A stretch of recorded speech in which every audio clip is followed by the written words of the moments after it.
As an economist, in a way, I've quite enjoyed the last few years. It's made life interesting. I mean, the previous 15 years for economist life had been pretty dull, in all honesty. The last 4 years has been anything but dull, but I think I've got rather fed up with the excitement, and I'm now, frankly, getting a little bit scared, because what is blatantly apparent is that nobody quite seems to know what to do about the Eurozone debt crisis, or if they know what to do, it doesn't seem as if it's possible for it to be done. So the world exists in this strange purgatory in terms of Europe and its institutional arrangements. We don't seem to be able to go backwards, and yet neither can we go forwards to the sort of fiscal union that would inevitably sort this thing out. And while that's happening, we're just waiting, hoping that something awful doesn't happen, but suspecting that it could well happen.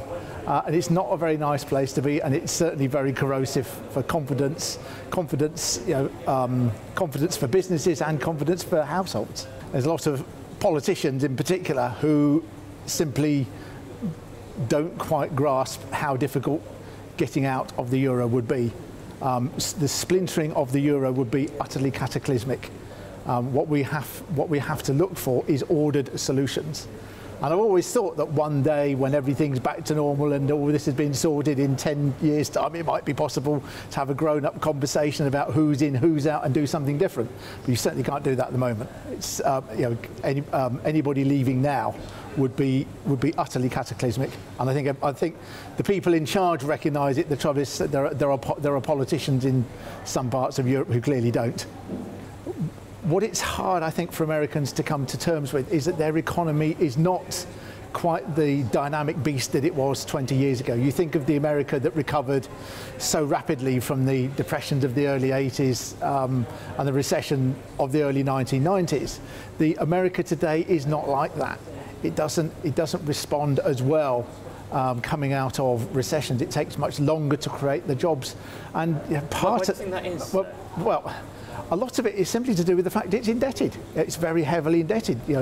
It's got enormous problems in the housing market, and a huge problem of negative equity of the sort that even in Britain we don't have, and that makes it very difficult. I mean, you don't in this world, even assuming you can sort out the debt crisis, you don't have to be some sort of macroeconomic genius with a big model to work out who does well and who does badly.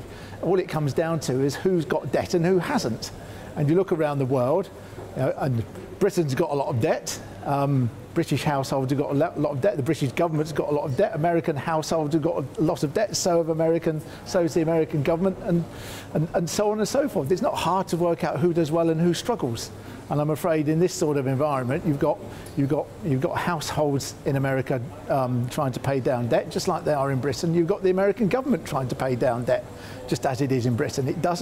It's against that background, you are never going to get terribly strong growth until some point in the future, a few years down the line, hopefully a bit sooner, people have got their debt burdens down to a more comfortable level. So it's just pain now for the next few years. There's no other solution. There's a certain amount of stuff you can do around the edges.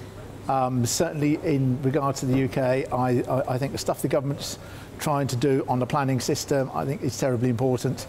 There are maybe some measures you could do to get the housing market going here in the UK. I mean, given, not that I'm advocating we go back to the days of housing boom and bust, but we are transacting houses at a level that's 30–40% of what it would have been in the 15 years before 2007. I think some measures to try and kickstart the housing market, I think in an economy like the UK would have a significant benefit around the rest of the economy.